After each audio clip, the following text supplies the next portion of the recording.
Welcome back to another episode of Worn Out Racing. I will apologise if my audio isn't great because I filmed this whole thing on my microphone only to find out that it ran out of battery midway through. So I'm doing it again.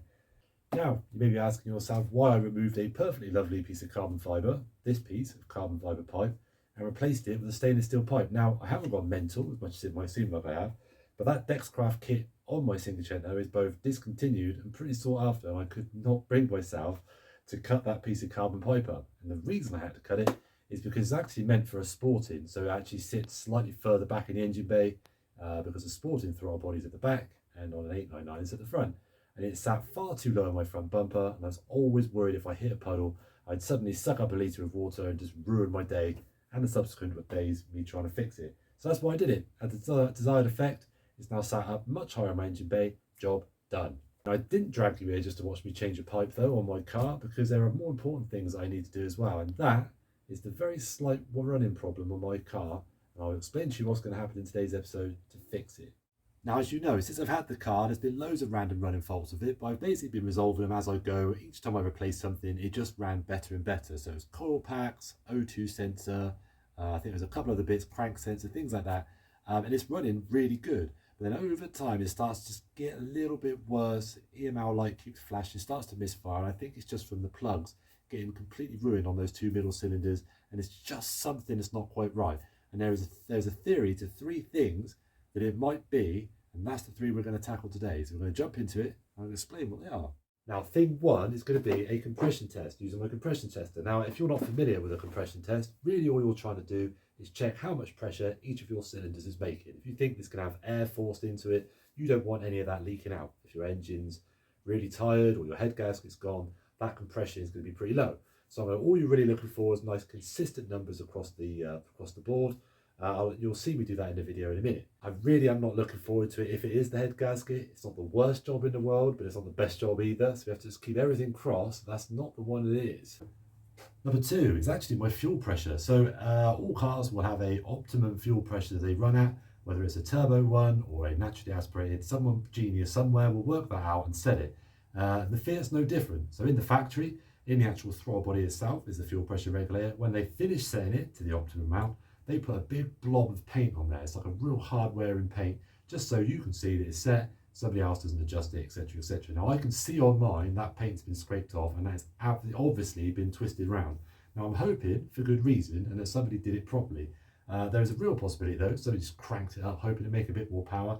And that's why my car keeps on misfiring and overfueling, because every time my little injector opens, it's absolutely pile driving fuel through the injector. So I've knocked this up. This is actually a connector that I've had for ages. It's like an inline fuel connector, and this is actually off an adjustable fuel pressure regulator that I've got in there for like a turbo. I'm just going to stick this on the fuel return line, so you never do it on the way in, you have to do it on the way out as the fuel goes out of the throttle body, and then we'll see what kind of pressure we're making. But this is the one that I guess I'm most hopeful for, and I really do genuinely hope that it is, because that is a dead easy fix. And last but not least, and I didn't think I'd be busting this out with this project because it's got a stock ECU, so I'm getting out the computer. So for any of you who don't know, pretty much all, I don't say modern cars, but cars in the last like 15, 20 years or whatever have always had an ODB2 diagnostic port. So it's a little black port. You can use a diagnostic reader to plug it in, and it'll tell you any error codes and anything wrong with your car. Easy peasy. Now on older cars, and on old Cinquecentos and old Fiats in particular, they don't have that big diagnostic port. They've got a little 3-pin connector, which is completely useless unless you've got a Fiat diagnostics tool from back in the 90s or something, which I do not. So I've ordered a set of these. And these are converting wires that basically take it from a 3-pin up to a larger block connector. And there's a block connector down to a USB, so I can plug it into my laptop. I've actually got some free software that I was told to use. I think there's a couple of them you can use, like this is multi-ECU scan, there's a few others.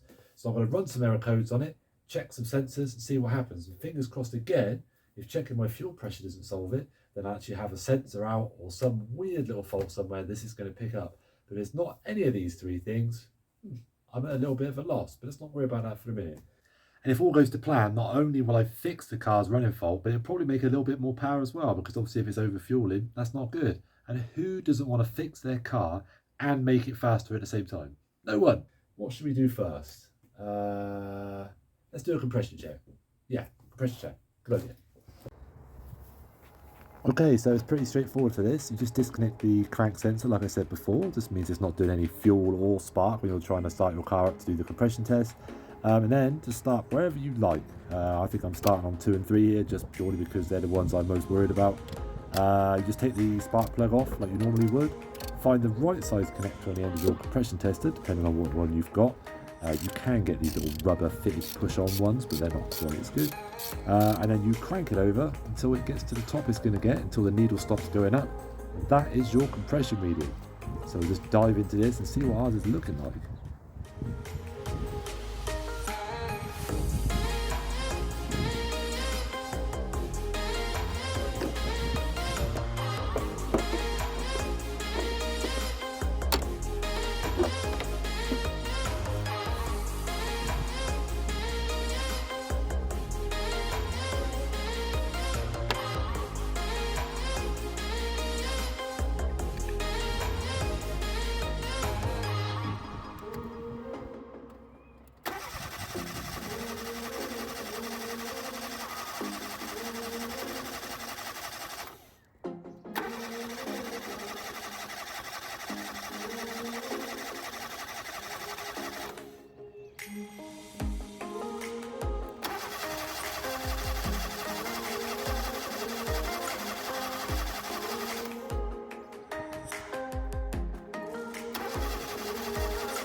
Right, now we must have a little bit of an issue somewhere, because I fitted the new gauge, turned the fuel pump on, obviously turned the ignition on, it's primed and the gauge goes, boop.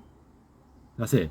Doesn't go up, doesn't show any pressure whatsoever. I start the car, same thing. As you start it, it goes boop, and then just goes back down to like basically no reading whatsoever. So, I don't know, either the fuel pressure has been turned down so much when somebody was trying to sort out why it was running weird before, they just wound it off, so now there's just basically no fuel pressure. Even then I would expect it to show something. So either way, I'm going to set it up, I'm going to start the car up and just start turning on the fuel pressure until it gets higher and higher and higher and see if it makes any reading whatsoever. Otherwise, I'm probably just going to fit my aftermarket one and see whether that does the job. Maybe the regulator's shot. I have no idea. Would you believe it? Put my adjustable fuel pressure regulator on it, like the aftermarket one. As soon as I hooked that one up, primed it, boom, two bar of pressure, which is obviously way too much. So I started the car up, turned it right down. So I've aimed for about 0.8 to 1 bars. I think it's supposed to be between 0.8 and 1.2 bar. I think 1 bar is about 14 psi. I mean, so far so good. I think it already looks a lot better than it did, but we'll have to see. Yes! I think I fixed it. It actually feels quick now. Oh my god, well, time will tell. I'm going back to the house. Right, I don't want to count my chickens too much, but that's definitely the best that car's ever driven. The engine management light did flicker on a couple of times, But to be honest with you, those two middle plugs are probably completely toast now. They've been getting so coked up in stuff for so long. I'm probably going to stick a new set of plugs in and see. It seems to idle less lumpy, it seems to rev a bit more freely. It actually sounds a little bit different now. So potentially this whole time, the fuel pressure regulator has been shot. I don't know what that's meant for the fuel pressure. Either it's basically just been getting none. It's been pumping it straight from the pump, straight through. And it's just been getting whatever fuel pressure it can get, which makes sense. If it's not getting enough fuel pressure, then obviously the injector's not going to be misting that fuel properly. And if it's getting way too much, it's just going to be dumping it in there. So I've set it fairly conservative at the moment. It's a little bit of a janky setup. The fuel lines and stuff will need to be redone, and I'll move the pressure regulator away from the rocker cover and stuff. But you know what? I think that's a good place to end the episode. I've actually probably achieved a little bit more than I thought. I'm still waiting for my wires to come for the diagnostic stuff, because I'm still going to do that anyway. But otherwise, we'll pick this back up in the next episode. And fingers crossed, I'll actually be able to make it out to somewhere cool in this car. Potentially some kind of meet or show. Who knows? But thanks for stopping by. Don't forget to check out my online store, link in the description. And I will see you soon. Yeah.